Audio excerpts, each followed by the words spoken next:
Well, good afternoon. How is everyone? Great. Did y'all have a nice lunch? No lunch? Not yet. So we got the growling going on and everything? Guys, you gotta eat first. You gotta take care of yourselves. What's the matter with you guys? Come on, you know?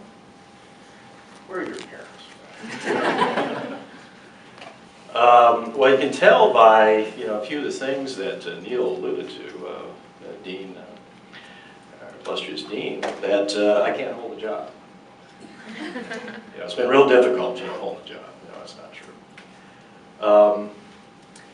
But the issue is, what are skill sets now for getting employment opportunities in government, let alone local government? I mean, what do you really need to do to kind of walk through the door anymore? I mean, the world's changed. So I assume all of you are in the public policy program, undergraduate public policy program, is that true? How many of you are majors? How many of you are colonels? Lieutenants? No, okay, got it. All right, so most of you. What's your driving force? How many of you would actually like a career in government? A few. How many of you want to work for nonprofit organizations? Change the world. Do good, fight evil. How many of you are just kind of schlepping through? So, yeah, it's kind of scary as to what am I going to do with this degree, this public policy degree? What am I going to do with that? Am I going to be an analyst? Do I want to work for a think tank? Do I want to be an academic? Do I want to analyze big picture issues? I want to solve problems, make recommendations for policy changes that can effectuate the quality of life in communities and your own community and your family and friends and all those things. Are those things you're interested in? Do you want to be an implementer? Do you want to be the one that actually does the work? And I'll tell you, at the local government level, that's where the majority of the rubber hits the road. Is you're the ones in the trenches actually effectuating change at the community level, at the neighborhood level, and at the city level. So what do you need to get into those things? Hopefully I can get you interested in doing activities at the local level, because boy, they need you. They need all of you. They need some young, enthusiastic blood. Need guys like it, ladies and gentlemen such as you. They need you. Maybe they don't even know it, but they need you, believe me. So we need to let them know why. This presentation, I've actually done before. I did this presentation before a group of academics at an organization that's called the National Association of Schools and Public Affairs and Administration. It is the accreditation entity for Masters of Public Administration programs nationally. Not so much public policy, some public policy, but mostly public administration programs. And the panel, the interesting panel, we had two deans from two different universities, myself representing the conversation about local government skill sets, and we didn't have anyone from a state, but we had two of the highest ranking civil service representatives from two different agencies at the federal level as to what the skill sets were. So this was a very interesting conversation. So the way I did it, and I will allude to some of those other skill sets that the other presenters talked about, but the way I did this was looking at skill sets for people such as yourself, beginning professionals. Then I also talked about then what are the skill sets that you need to move up the ladder, to be a supervisor. And then what about senior managers, guys like me, el jefe, the patron, the grand poobah. What kind of skill sets does someone like me need to run organizations? So that's how I laid this out. So let's talk about, I'm going to talk about some standards, because it's not just my reflection. There's been a lot of organizational conversation as to what the universal required competencies should be for people primarily in government. What are those universal competencies? Well, Individuals need to lead and manage in public governance. Lead and manage. You mostly know the very simplistic definition between management and leadership. You all understand that? You know what the difference is? Sorry, my accent comes out. Okay, I did live in Tennessee, so occasionally it comes out. So I apologize if I don't sound like I'm Why don't you elaborate anyway? I will. I won't get you off on family issues in Tennessee. So the difference being management, obviously, is doing things right, doing things the right way. Leadership is doing the right things. So they're different. You know, are you selecting the right thing to even work on as leadership, and then management? And once that's been selected, are you doing it correctly, which is a management issue. So leadership and management go kind of hand in glove. So then the next one would be participating and contributing to the policy process. And there's this whole conversation as to where the bureaucracy, people within the bureaucracy, where is their role in assisting and aiding elected officials in reviewing what public policy issues should be dealt with, and what kind of data can we supply legislative bodies so they can make an informed decision to make public policy activities. So we're involved in that. Do you have the ability to analyze, synthesize, think critically, solve problems, make decisions?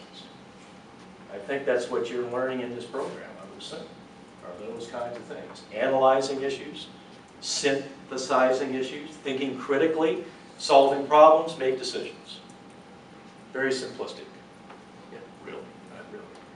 Articulate and apply a public service perspective. Now, quite frankly, ladies and gentlemen, I find that to be something that's kind of waned over the years. This notion of public service. You know, are we really in this for public service? To literally, as you heard me say probably 2 or 3 times, to do good and fight evil. Somebody's got to do it. There's always a challenge. Public policy is about solving, on average, is solving problems. From some that seem to be relatively simplistic, at least on the surface, to ones that are incredibly complex, that have a lot of moving parts. So we need individuals that are enthused about service, public service.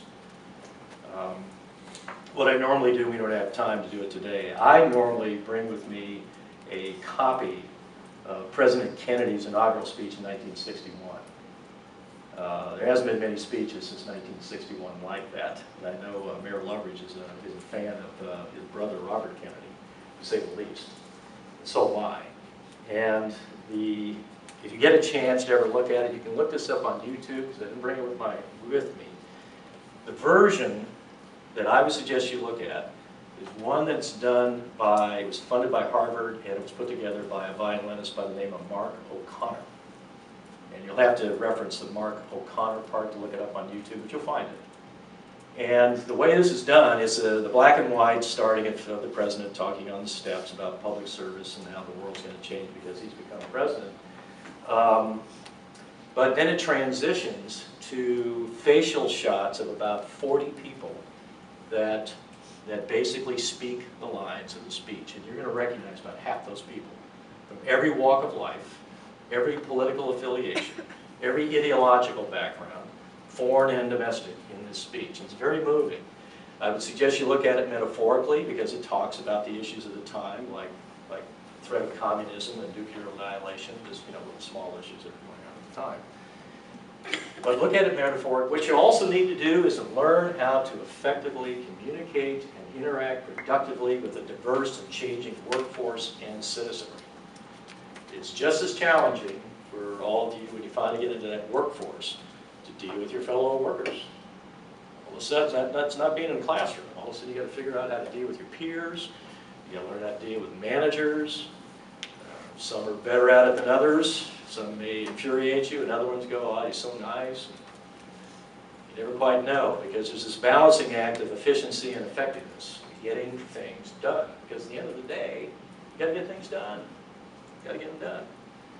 So, and you have got to have the skill set to know how to maneuver through all these personalities and all these moods and all the things that are going on in your own life to be a productive participant in the workforce. And let alone this little thing at the end, the citizenry, which is you, me, everybody else. But we don't have any demands, do we? We don't have any demands. Everybody just loves government today, right? Right? Everybody loves government? You don't? How many of you love government? Love your government right now? Raise your hands. One. That's what I thought. The rest of you are just a tad bit irritated or you're ambivalent. So, don't you think we need to do something about that? Kind of light a little fire? Light a little fire. You need a permit normally, light fires. Light a little fire. So you got to learn how to communicate effectively with the population, because the population today is a tad bit upset. Maybe sometimes they don't even know why. But you've got this uneasiness, this unhappiness, at least this is just my personal opinion, that kind of floats around out there. So we got to learn how to figure out how to find out what's troubling you and what can we do to help. You got to be careful that it's not some patronizing conversation from City Hall. Hi, I'm from the government, I'm here to help. And a lot of people don't like that approach either. So it's a real talent, this communication. Next, please. So there's been these proposed competencies. Understanding how to do citizen engagement. Understanding how to deal with governing boards. Be appointed or elected. The career administrator relationships when you finally get up to the top. Gee, this little thing about ethics and integrity. How many of you heard about the Bell scandal a few years or so ago? Yeah, isn't that wonderful? That did wonderful things for the image of local government, city management. And the city manager and council members paying themselves exorbitant buckaroonies to do a business that wasn't too cool. Intergovernmental and interorganizational relationships. You know, we are really in an era where we're fighting for limited resources. Not that that's a new conversation, but we're fighting over the same bone a lot. And it's normally about money and power and authority. And at the end of the day, how do you deal effectively with other organizations that are really going after some of the same sources that your organization is going after? How do you deal with that? Designing and managing the local government organization. I personally believe we need to redesign the structure of local government. And I don't mean so much even just internally. I'm kind of a regionalist at heart in some respects. I think there really needs to be a conversation as to the form of local government in and of itself. Do we really need to have 482 cities in the state of California? Really? We really need to have 482. Do we need to have all the special districts we have? Do we need to have all the counties we have? Do we need to have all the layers of other governmental agencies like councils of governments on top of all this layered? Is there a better way to structure all this? So that's a conversation. Next. The substantive knowledges. Again, this was ICMA. Anybody know what ICMA is? ICMA is the International City County Managers Association. So most of all the city managers, and outside of the country as well as in the country, and county CEOs, like here at Riverside County or wherever county that you're from, if you're from California. Most of those people belong to this organization. It's our professional organization. So clear back in '92, we talked about, well, you better understand management administration. You certainly better understand political accountability and local politics. It's like understand politics, but don't be political. It's kind of a mantra. Don't get there. I mean, that's the elected officials' world, not yours. You're there to assist them. And when I say assist, in the balancing act between the individual elected officials and the collective majority, treating everyone the same, is that how do we help them do their jobs in legislating and managing public resources? Still involved in policy making and policy analysis. Many of the very small organizations have very little capability of really doing policy analysis.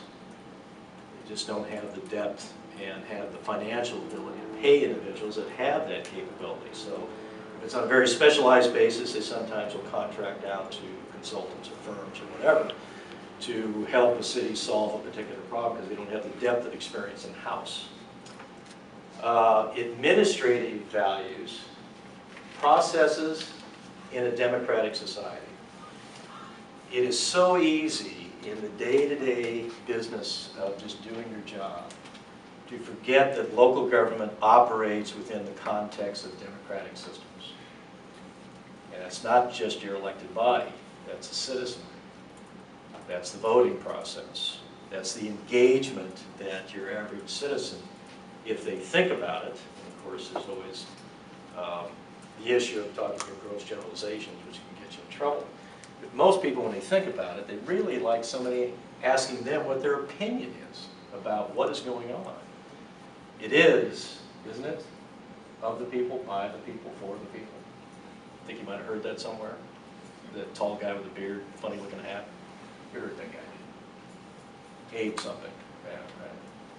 Kind of a crazy looking guy.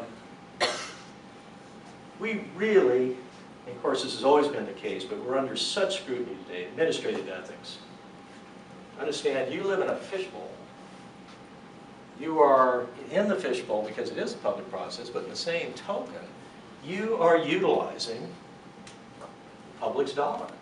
It's not your money. It's the public's money. You're a part of the public. Some people forget that. You're part of the public. As a part of the bureaucracy, you're part of the public too. But at the end of the day is that we are the stewards. Government is the steward of the financial resources of the taxpayers at all levels of jurisdictions. Cities, counties, state, federal. People who pay taxes. So we're the stewards of that money. They expect us to spend their money judiciously.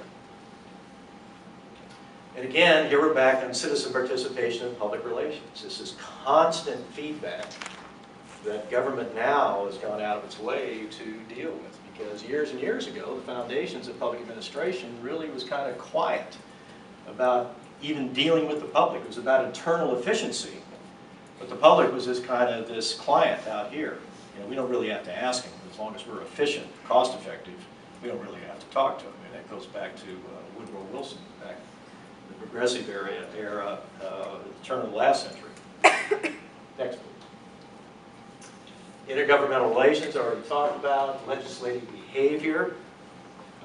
Might have the Honorable Mayor talk about legislative behavior. Might pass on that, Ron. Obviously, we have to understand planning, and that's not just urban planning.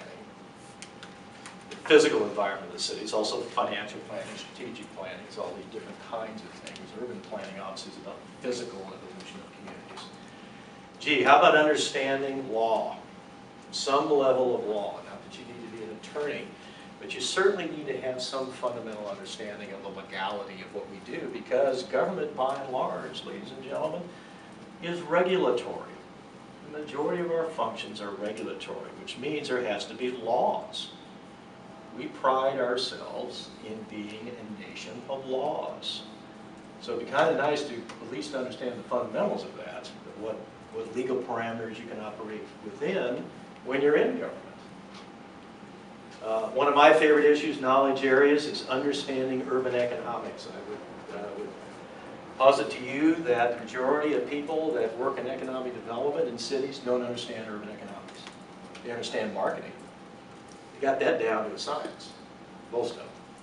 But they don't understand the depth and breadth of how things really come. It's much more complicated than that. And then certainly, gee, it'd be nice if you went out occasionally and really, regardless of your function, went out and looked at the physical domain of your city. I know people that have been assistant city managers, been in cities for years, and never leave City Hall. They're internal operators. They're support people. They never get out. They never go out and see what the heck happened. I'm not sure they understood it to begin with. But you need to see what's going on physically. You know, when you take your lunch, get in the car and drive around a little bit. Or walk over to the park, walk up and down the neighborhoods, see what's going on. It's evolutionary. They change. They're not stagnant. Obviously, you need to understand human resources, the hiring process, the firing process, the legality of human resources, training, all those things. Obviously, you need to have some understanding of accounting and finance to be in local government. Accounting and finance. What are the sources of revenues? How can you legally use them? What are proper accounting principles of posting? Again, safety-wise, what do you do with this money? And when you're the steward of the public's money. Understanding the dynamics of community life. I mean, what is going on in this community? What's happening here? Watch how cities have changed evolutionary by just by time, when they were created. I was the first planning director of the city of Marietta in 1991. I was the 8th employee hired, and I was the 2nd city manager of Marietta. Marietta had 22,000 people, and it had an inverse bell curve as far as the ages are concerned. It had a whole lot of people over age 55, and it had a whole lot of people under age 30, and nobody in the middle. And here's this growing lower age bracket coming in with children, young families. And on the other end are, by and large, some senior citizens. You know, people like me that know how to walk like this. You guys ever seen, you know, the tennis balls at the end of the walkers? I can't tell you how hard it is to put those on. You know, I've been working on it. I got the walk-in. Got the walk-in. The walk on the walker. So they don't like spending money. Seniors on average don't like spending money. So every time Marietta need to build new schools, because of this burgeoning young family situation, the older people in town saying, I did that already, I paid mine for mine, we're not approving school bond issues. So for years, I mean, they had to have year-round schools in Marietta because they couldn't build them. Couldn't build them. So it's taken a while. That community now is entirely different. There's a whole lot of people in their 40s, 50s that are living there today. It's an entirely different spectrum, and it's 104,000 people. It's a different community, just in that period of time. Boom, different place. Human and social service considerations. Well, you need to be aware of them. In many instances, cities don't function within these areas. They may have some peripheral activities. Or if they're a very complex city like Long Beach or Pasadena, they are involved in these issues, but normally these are county functions, dealing with human and social service activities. I have some classes at Cal State Northridge. The entire classroom, all 30 people in the classroom, all work for the Department of Social Services in LA County. That's their frame of reference. They don't understand cities at all. I've had to really kind of change the way I teach this course, because I always talk about cities. And these are all DPSS workers that tell me horrendous stories of what their life is like. I mean, interesting, hard work has to be done. But you need to understand those dynamics, because obviously there are different needs with those kinds of services depending upon the socioeconomics of the community you're working in. I would venture to say that some very aloof coastal city doesn't quite have the same social service needs as maybe some inner city in the Los Angeles area, or even here for that matter. Their needs are different. You need to understand it. And of course, that all goes hand in glove with diversity. Next. So, political analysis, you need to know. Consensus building and conflict resolution, yep. Strategic planning, yep. You need to understand organizational development and management, yep. Long-range financial planning, if you can do it, absolutely. What we get caught in is that the demand of the day, the political demands of the day. And elected officials in particular, they are under constant pressure by their constituents to solve problems yesterday. Solve problems yesterday. It's awful hard to do long-term strategic planning when the order of the day is short-term political necessity. Been one of my adages for years. Tough thing to do. How do you do both? And of course, Cities that understand that both those actions have to take place hopefully address it. Some cities may understand it, some don't. Some don't have the capacity to worry about long-term strategic planning. They're just worried about what's the problem of the day and how to solve it. You need to understand both of those. Of course, what's going on today? IT. Instagram, Facebook, LinkedIn, Tumblr, forgetting some of the more obvious ones. Twitter, thank you. I mean, and I love it in the classroom. I don't see anybody doing it here, so of course you're all half asleep. You know, I always know when I'm not doing what we can.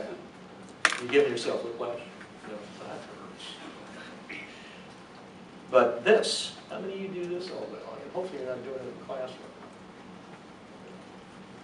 And who knows what it's about, be anything, whatever it is. You're fancy, but we are constantly connected. We're always connected. Even old guys like me, we're connected all the time. So, a different world.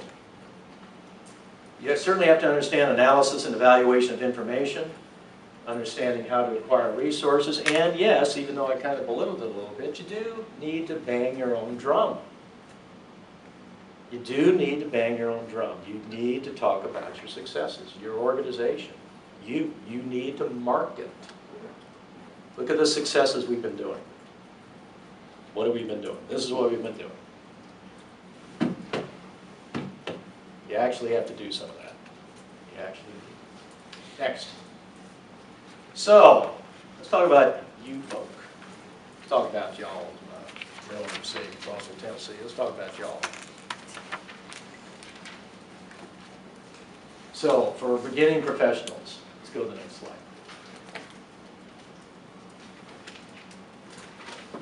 You've got to learn, and these are my opinions, you have to learn your primary technical skill sets of the position that you're hired for. This is one of my biggest complaints about Masters of Public Administration programs. PA programs, not yours, it's not a PA program, you have a public policy program. PA programs for years approach management from the generalist point of view, which is fine. But that assumes that there already is a level of technical ability that somebody has already obtained. Well, that's a heck of an assumption. And it could be anything. It could be anything. You could be in finance. You could be in the planning department. Because you're an urban planner, understanding how to enforce zoning and general plan regulations and all those things. Finance, that you really understand accounting and public finance. And it's not just public finance, accounting principles, all those things. Do you know how to issue public debt? Cities issue bonds. On average, that's how they pay for a lot of the big things that goes on, which is basically borrowing money. Develop an understanding of what I do and how I do it. Those are my words. I got to firmly understand what is my role in this organization, clearly understand it, and then I have to know specifically how to do it. And government on average is very good in this area. Most people can say this is what I do and this is how I do it. And we've got manuals and reams of organizational procedures that tell us how to do it. Isn't that great? Develop an understanding of where and how my responsibilities fit in the organization. And maybe not in the global, might not be the entire city to begin with, but where does my role fit in my division or my department? Understand the role of all of that. You know, how important is it? Where is it? How does my function relate to the overall goals and objectives of the division and the department, our organization? Develop an understanding of my responsibility relationship with my team, the organizational and the public. Because the team is not just the people you're doing elbow to elbow with in the organization. You actually are also teaming with the citizenry, which is difficult to do when you have an internal responsibility, like in finance. When are you ever going to deal with the public? Probably very seldom, unless you're taking in receipts for bills or something, but probably very little. but you need to understand it. And that role is no less important as the people that do interface on a daily basis with the public. I call it the difference between line divisions and support divisions. And if the support divisions are not efficient and clearly understand what's needed for the line people to be effective, your organization doesn't work very well. It's kind of like a supply line with the supply wagons. There's this giant interruption and the supplies don't get to the front line. It's a military analogy. You know, those supplies and that support has got to be there, and everybody's got to be on the same page as to what are we really trying to accomplish here, other than CYA, if you all know what that is, which gets very tiresome. It's just all about constantly CYA, you know, covering your ass. It gets old. You know, take some chance to do good, fight evil. Demonstrate critical thinking skills through analysis, time management, and prioritization of assignments. Do I understand the assignment? Do I comprehensively address the assignment? Do I get it done within the budgetary confines of the assignment? And do I get it done on time? Make yourself invaluable. Make yourself the go-to person. Like, wow. Look at this quality job such and such did. This is great stuff. I'm going to have them do it again, and do it again, and do it again. I had 5 promotions in 5 years in the first city I was in because I knew how to do that. I went from an intern to assistant community development director in the city of Norwalk in 5 years. I was an assistant city manager in 6 years in another city, like that. You could argue that, you know, fine, having the technical ability is one thing, maturation may be something else. If you're ready to lead and all those things, but technically I could do it.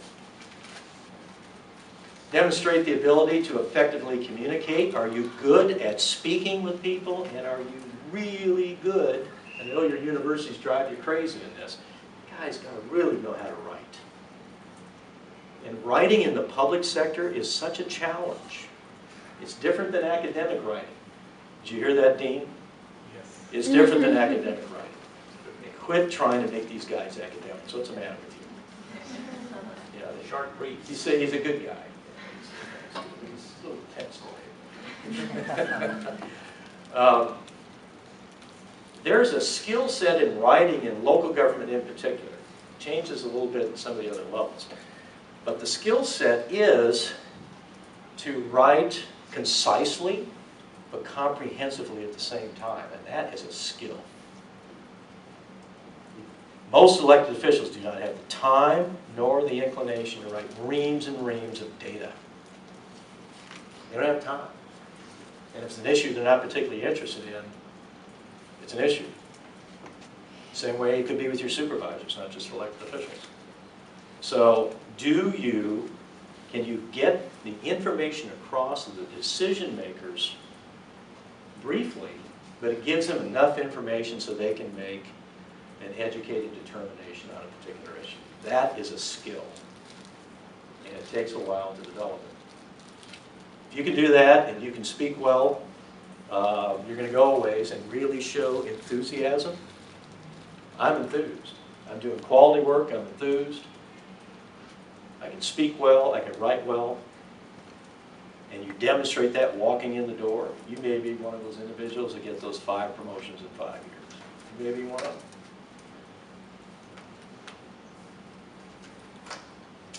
I already jumped ahead. Individual motivation. You hear all the time this notion of entitlement. Well, I'm here. What are you going to do for me? What am I going to do for you? Give you a paycheck. What are you going to do for me?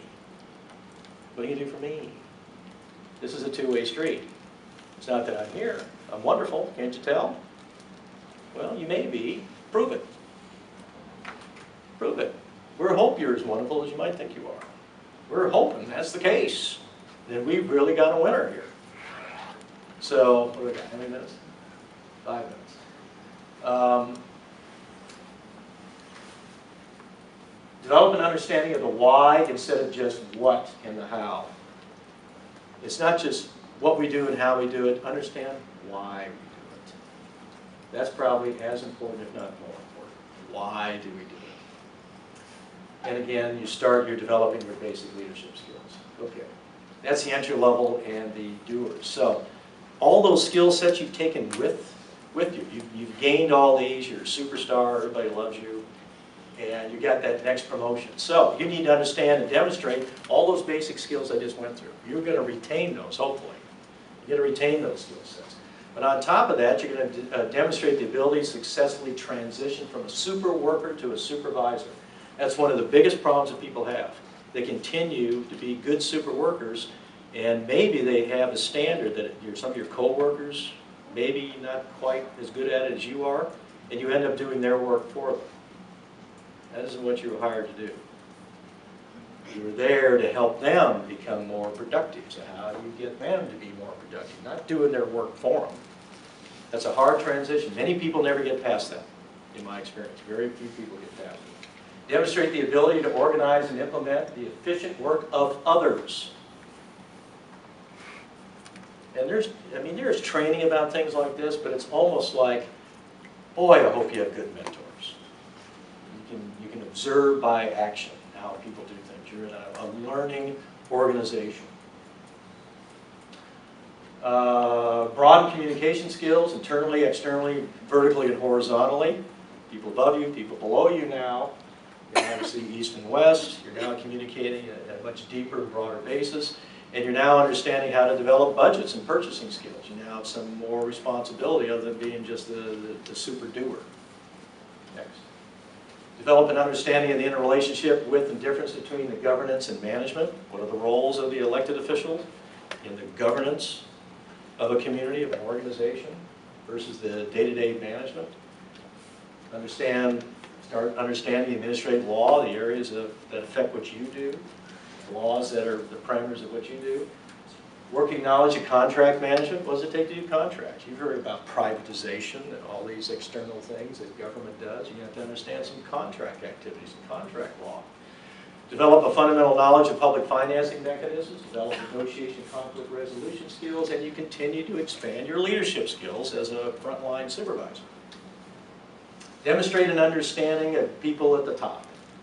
So now the people at the top, hopefully, have those skill sets of the two levels, very simplistically, the two levels below. They understand all that. They carried it all with them. That's why they're up here. Develop effective working relationships with elected officials. Assist elected officials in the development and evaluation of the public policies. Effectuate the efficient and effective implementation of the priorities, policies, and plans of elected officials. We work directly for the elected officials. I know the citizenry thinks we work directly for them. Well, I guess we can get into the debate between the difference between a republic and a democratic direct democracy. And I guess we'll argue about that as long as we're a nation. You know, what are we? I mean, we know what it was set up to be, but what's the interpretation of it? But by and large, people like myself as a CEO, my direct responsibility are the elected officials. Let's see, where are we here? Clearly communicate the priorities, policies, and plans of the elected officials to both the citizenry and the organization. This is what we're doing. Everybody understands what the goals and objectives are internally, and we also talk to the outside world. This is what we're doing. What's your input on this stuff? Are we on the right track? And we can communicate that. It's not like the elected officials can't get that information on their own. They have communication going on all day long with their constituents.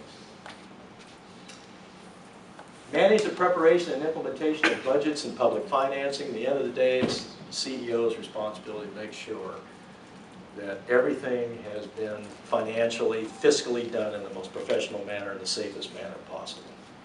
And programs have been implemented that are within the budget approved by elected officials. Programs and policies they've authorized, gee, did they get done? Did they actually get done? Did you pave the streets? Did you expand the police department? Do you have code enforcement? Have you expanded Park and Rec? My favorite teach truth in that. You got to watch Park and Rec. It is so tongue-in-cheek and true, it's unbelievable. Develop an understanding of the concept and power and the decision-making process. Never underestimate the impact of power in decision-making. And that's something that you develop just by being around it. You understand the dynamic of why decisions are made. There is absolute classes, and maybe they are here in the business school or elsewhere at this university. They certainly are at the Drucker School on courses that are specifically called the decision. The decision. How do you make a decision? How is a decision actually made? You walk through all those dynamics of making the decision.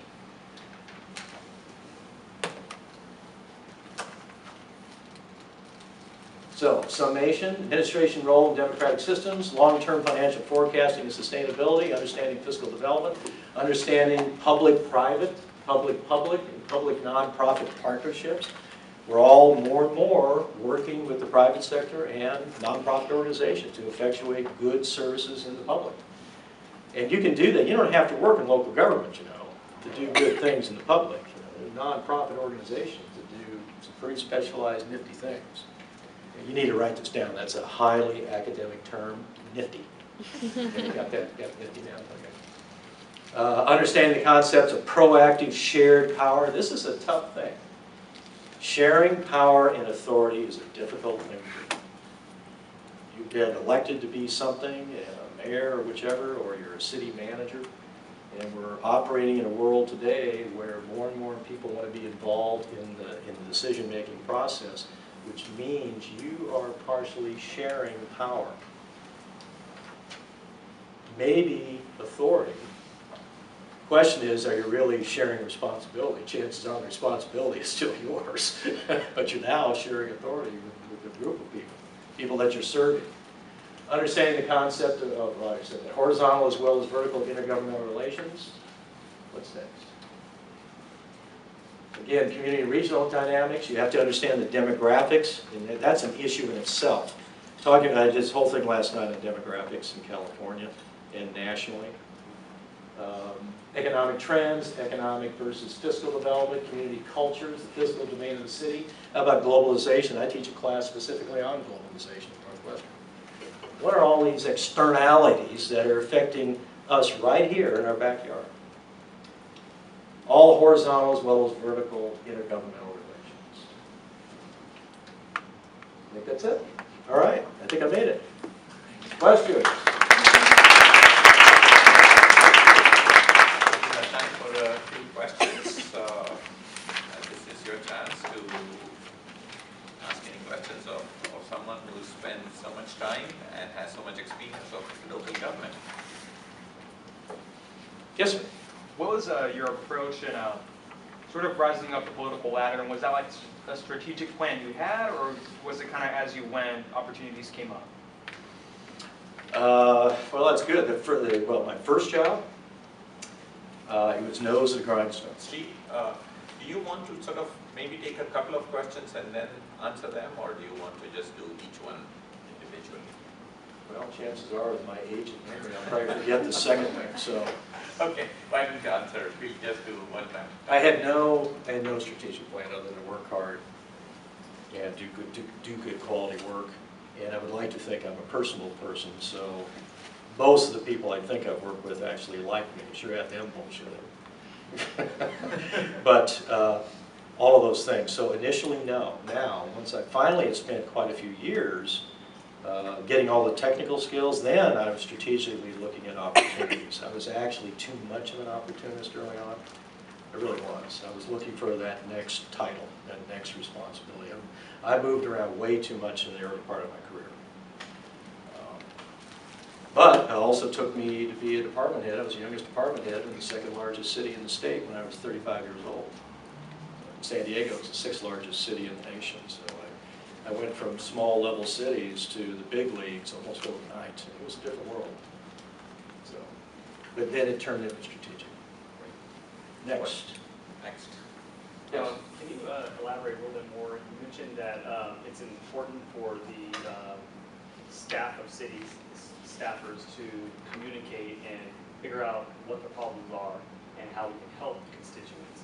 But what I find is that that's not exactly the case when you're working within a municipality, that sometimes that becomes troublesome. And they're really not trying to reach out to the constituents to become more transparent and really figure out what those issues are. Can you elaborate a little bit more of how to effectively do that when there arises so many problems? Well, it's a hard transition. Remember, I made that whole conversation about sharing power and authority.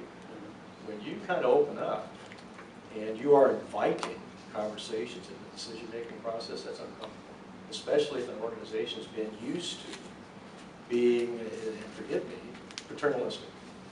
You know, we understand these issues, you know, we're just gonna go do them. Especially if you come from an organization where that has been the case. Well-intentioned, can be very well-intentioned. This issue of now going to the community and say, well, let's frame what the major issues are here. And what may come back is what you don't want to hear. It could be a whole litany of issues that heretofore have not been the most important things as far as how people in local government looked at. Now, when I say people from City Hall, that comes in from all sorts of avenues of communication from the community. Any of you that actually deal directly with the public, who knows your job better than you do? No one should know your job better than you do. You're the one that has the face-to-face interaction with citizens. That's one of the levels that the citizenry forms their opinion about you, is their interaction with us. That's part of it. It forms that opinion. But you're going to have some kind of understanding of what the response has been from the public in whatever activity you do, and hopefully you're reporting that up the ladder, saying, you know, we need to be looking at this. You guys know about this?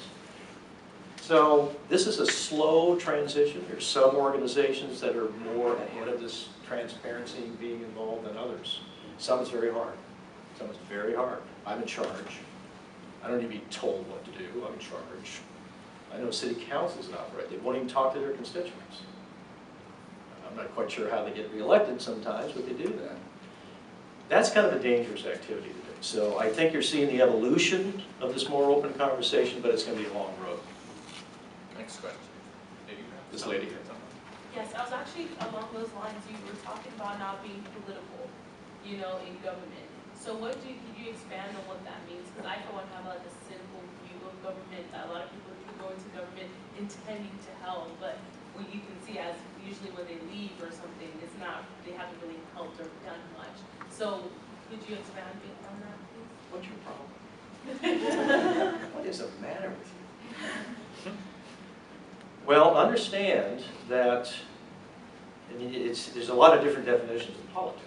There's internal politics, politic, in organizational dynamics, or are members in the public sector bureaucracy, like a city manager, department heads, or individuals, are they getting involved with the role and responsibilities of the legislative body?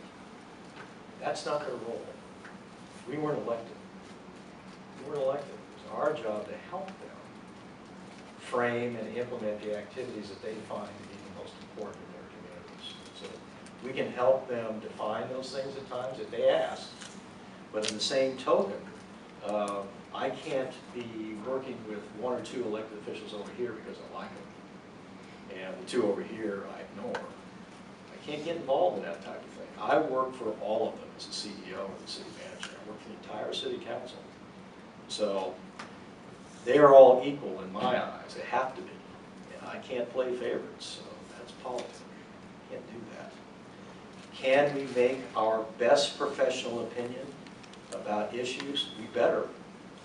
And as Greg Devereaux says, who's the CEO of San Bernardino County, a long-term friend of mine, Greg will say this: there are times that we literally as professionals need to stand up and say what we professionally believe, even if it jeopardizes our position, even if it's politically unsavory. But as professionals, we believe that a certain course of action has to be taken. And the legislative body may say, well, we don't like that, or the citizenry says we don't like that, but we, because of our training, believe that this path, the question is, are you going to stand by your own convictions or not? And predicated on professional analysis. So if you start trying to second guess, well, such and such likes this, and such doesn't, from the administrative side, you start maneuvering your recommendation predicated. At least that's the way I operate. Ron. Steve, So now I'm going to get fried. turn the clock back. Say you're now 21.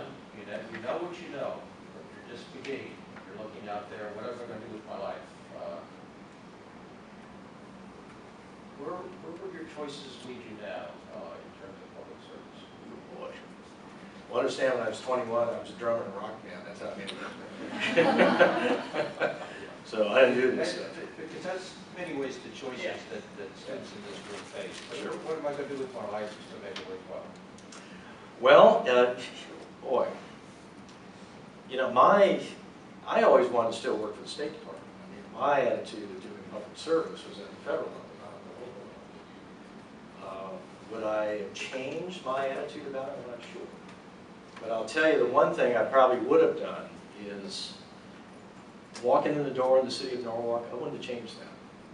All those things I showed in that slide of the skill sets and everything, I wouldn't change that at all. I learned all those things. We were productive, we did good things, it was a great work environment, the team operated well. I wouldn't change any of that. So I would still subscribe to those initial skill sets. What I would know is the wisdom is understanding that where I am at that given point in time may not be all that bad, and perhaps may not necessarily be better on the other side. That would have been the biggest thing, because I was real concerned with titles and where I was going. I was trying to rise faster than my maturity. That's what I would do. But I think what Steve said was, and of course Ron, as mayor for so long knows that local government is where the rubber hits the road. So if you really want to see change happen and bring about change, probably local government is the place where you want to be. I have a better analogy. I had this huge public meeting in southeast San Diego, which is so very socially economic challenged region of San Diego. It's San Diego's version of South Central Los Angeles. We got a lot of angry people in the room, probably 200 or 300 people. And there was people that were particularly hired to be in the room to intimidate everyone. So there was one of the gang members.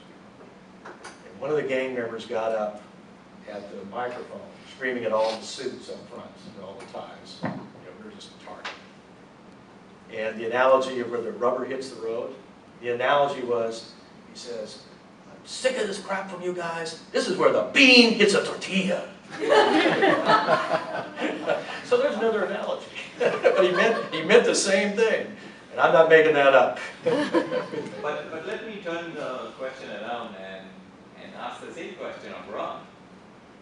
If you were 21 and deciding where you wanted to focus, and you were committed to doing public service, where would you go now, knowing that you do know, and knowing that all you do, knowing all that you do?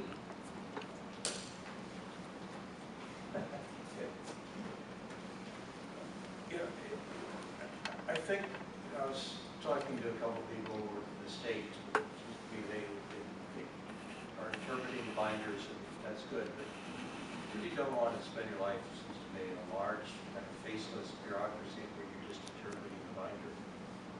And I think that's the reason why we're talking to a number of city managers, why they like to work being city managers. They were dealing with, they could see the effects of their choices. They could see the effects of their commitment. That's right. And I think that's the strength of the local government choices. Connect policy with outcomes visually and substantively, and there's And satisfaction. within your own lifetime. Yeah, and there's satisfaction with that. That's true. That's very true. Right. There was also, even just to add one little thing to that, I've worked as a consultant in the state of California in 39 cities, in 17 counties. I have a cross-section of every kind of city that California can offer, every type of city. My preference as far as size of cities, if I was working in it as an employee, I prefer cities that are between 70 to 120, 130,000 population. On average, and as an arbitrary, I can certainly move things up and down. But the reason I do that, and would focus on that, is because they normally are large enough to have the resources to address issues so they actually can implement. They actually do see things happen. But it's not so large, like a San Diego or Santa Ana, where you're a cog in a wheel. You're a cog in a wheel. I listen to people working at Los Angeles County, the city of LA. Personally, I could not do it. I could not do it. When process becomes more important than product, there's a problem. Yeah, that's it. Any more questions? Yes. So you mentioned that early on in your career, you think you were too opportunistic. Not in the first city. It's when I realized I'd hit the ceiling because my boss was going to retire there. So I started looking around. Yeah. Oh, all right. Where am I going? Yeah. So having that mindset early on, how do you think that affected your career later on? Well, I made a bad decision. I became a deputy city manager in a not too professional city. I mean, to a point that these southeast area cities, like Bell, let's just say I worked in one of them. It wouldn't take you long to figure out which one. But I worked in one of the other ones. And the more professional cities in the Los Angeles region, they really look down their nose at these cities. And getting out to get to another city, to a more professional city, was very difficult. Because all of a sudden you've got this stigma that, oh, you worked where? It hurt me. It really did. I didn't rectify that until I went to San Diego. I had to go through a couple hoops, so I was too opportunistic. Marianne. And then we have time for 2 more questions. Marianne and then. So for entry-level supervisor and senior management, can you give an example of how a new college grad would go through each of these ranks and like for an example of each position up until Well, when I went in, almost every department had generalist management analysts, like administrative analysts, can't use the term administrative assistant because that has a different connotation today. But it was a professional entry-level generalist position that many cities had, even at the department level. And of course, the city manager's office had them also. A lot of those positions have been eliminated because of the bad budgetary situations that we've been going through. Those jobs were some of the first to go. So your avenues to get in, a lot of those avenues have disappeared. Now, some of them are coming back, because the economy's coming back. So remember, city coffers lag the economy. The tax revenues come in later. So, but some of those positions are coming back. If you can't find a generalist administrative analyst position, and you haven't spent 6 months or so as an intern, it's gotten to a point now you better have an internship in local government ahead of time. It's almost impossible. The other avenue then is, do you have specific technical skills of a service that is directly provided by local government? So, civil engineering. If you got a BS in civil engineering, probably not. So, engineering you get in. Do you have an undergraduate degree in urban planning? So you know how to process plans and permits at the counter that way. Or probably more realistic for people in this room would be through finance. Do you understand government accounting and finance? In fact, Neil, I think here at UCR through Extension, I think they used to have a certificate program in government accounting. Yes. I think they did. Yes, they still do. So that government accounting certificate on top of your degree in public policy would probably help you get the door through the finance department, if you can't get in as a generalist. Did that answer your question? Yeah. Okay. Great. Well, on that note, I think we should give a very warm applause to Mr. Stephen Hardy.